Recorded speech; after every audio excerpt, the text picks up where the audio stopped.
जय जिनेन्द्र। हम सुन रहे हैं संत शिरोमणि आचार्य श्री विद्यासागर मुनिराज जी का पूरा जीवन चरित्र कथा रूप से।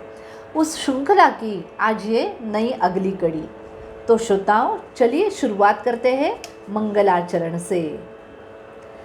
है परम दिगंबर मुद्रा जिनकी, वन वन करे बसेरा, मैं उन चरणों का चेरा, हो वंदन उनको मेरा। शाश्वत सुखमय चैतन्य सदन में रहता जिनका डेरा, मैं उन चरणों का चेरा, हो वंदन उनको मेरा, हो वंदन उनको मेरा।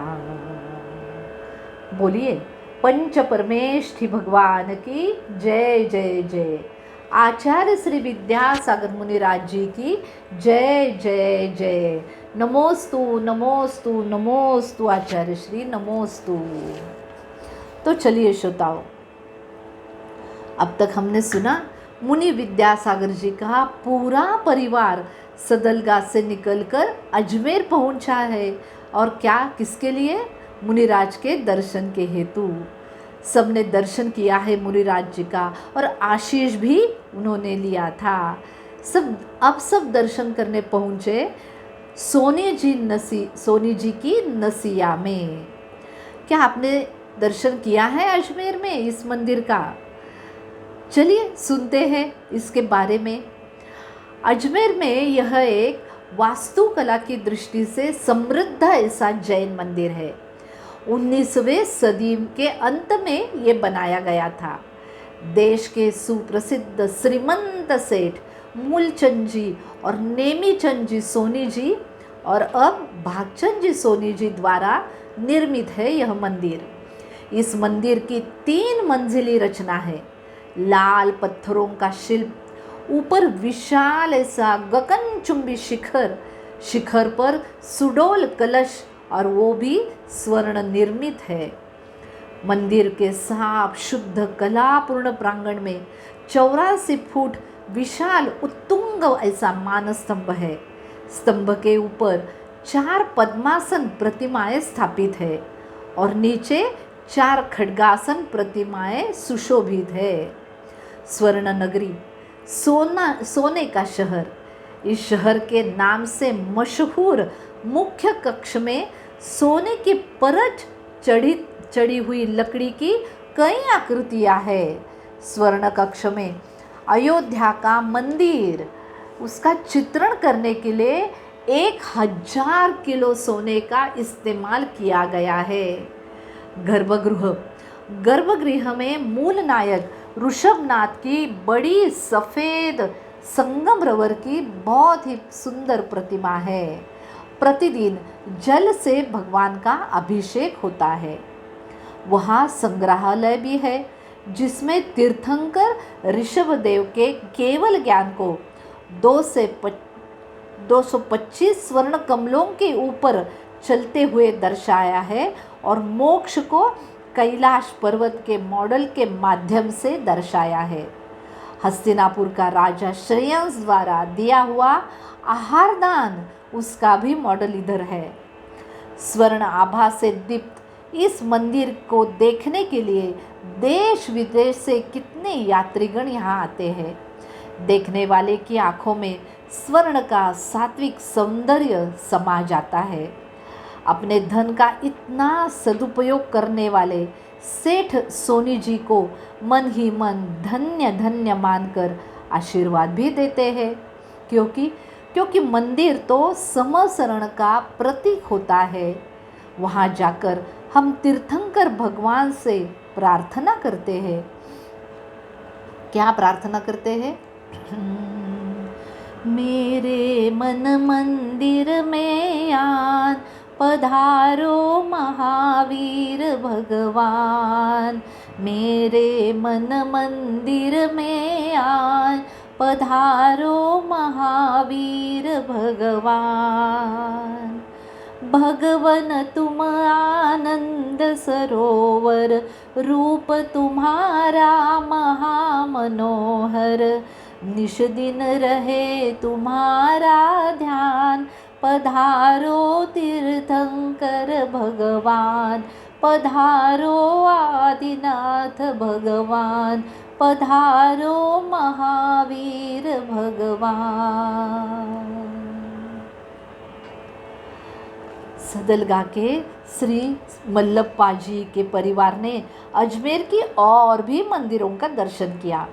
वहाँ भी हीरे जवाहर स्फटिक की चमचमाती मूर्तियों का दर्शन से सब बड़े आनंदित हो गए। इसके साथ यह परिवार रोज मुनियों के लिए चौका भी लगाते थे। आहार दान का पुण्य उन्हें मिलता था।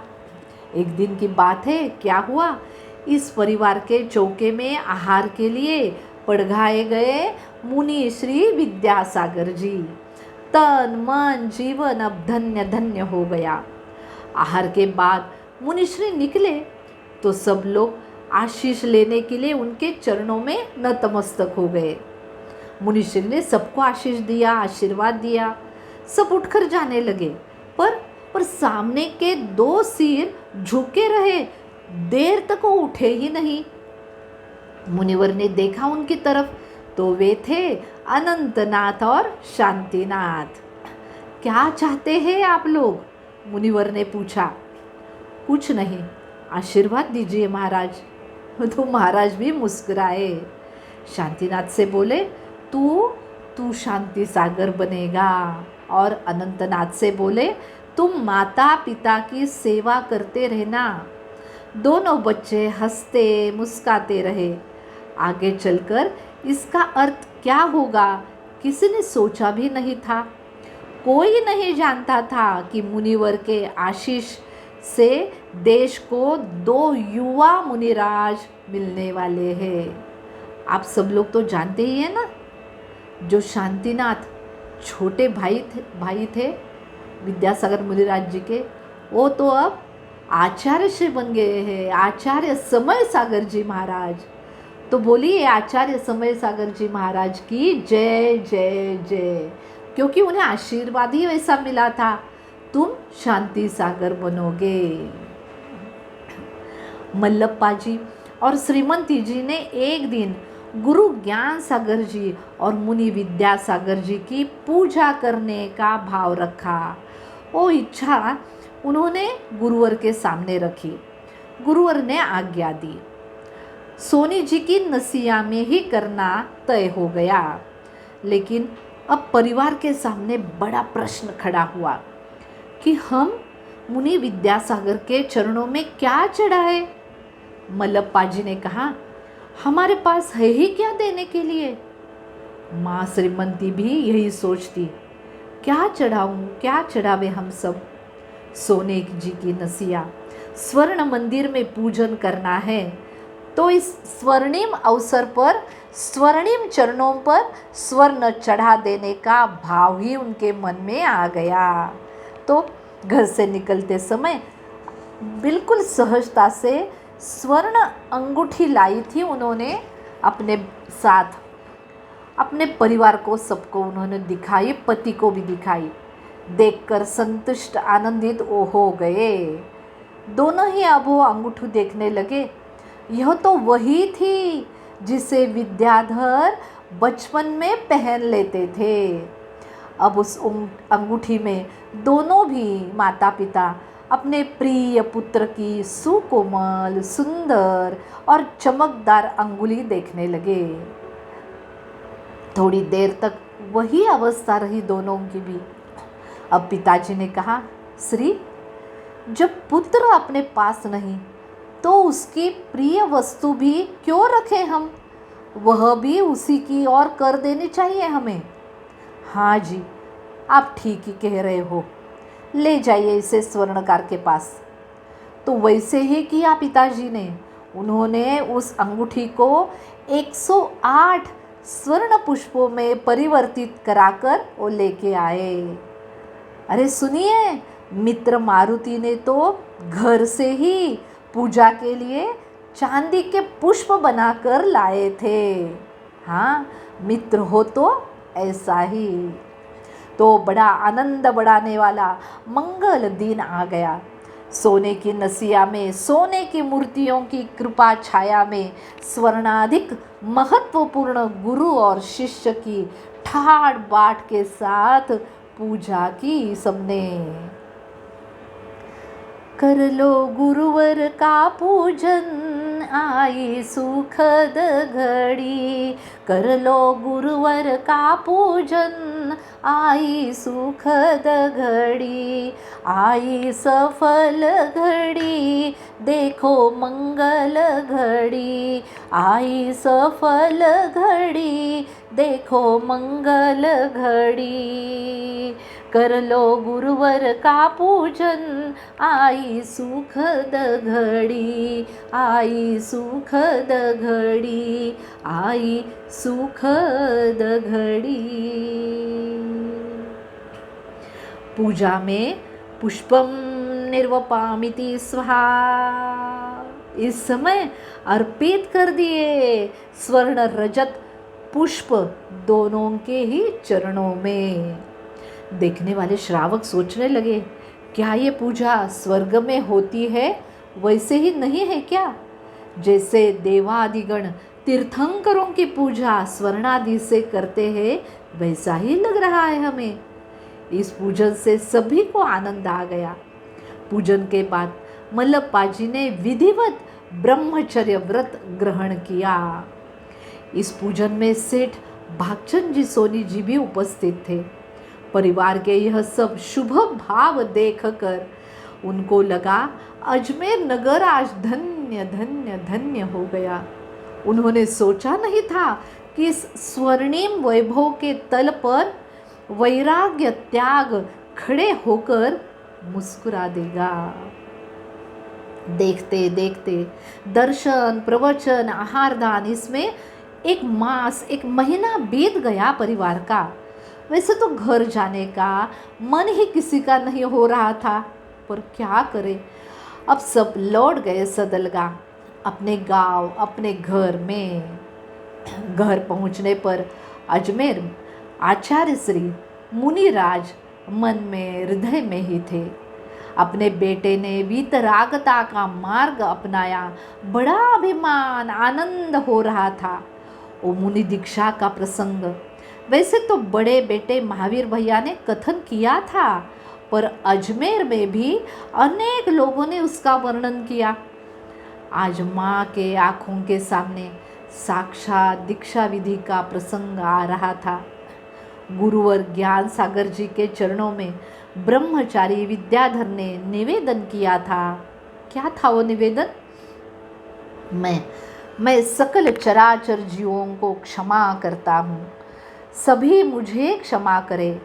मैं अंतिम तीर्थंकर भगवान महावीर स्वामी के द्वारा प्ररूपित अनादिकालीन श्रमण धर्म की शरण को स्वीकार करता हूँ। मैं चारित्र चक्रवर्ती दिगंबर जैनाचार्य श्री शांति सागर जी महाराज, आचार्य श्री वीर सागर जी, आचार्य श्री शिव सागर जी महाराज की परंपरा में अपने साक्षात गुरु आचार्य श्री ज्ञान सागर जी महाराज जी के शरण को स्वीकार करता हूँ। पूज्य महाराज मुझे जैनेश्वरी दीक्षा देकर अनुग्रहित करें। दीक्षा विधि में भी आपने 6 आवश्यक क्रिया और 7 शेष गुणों को अंगीकार किया और ये महान प्रतिज्ञा ली।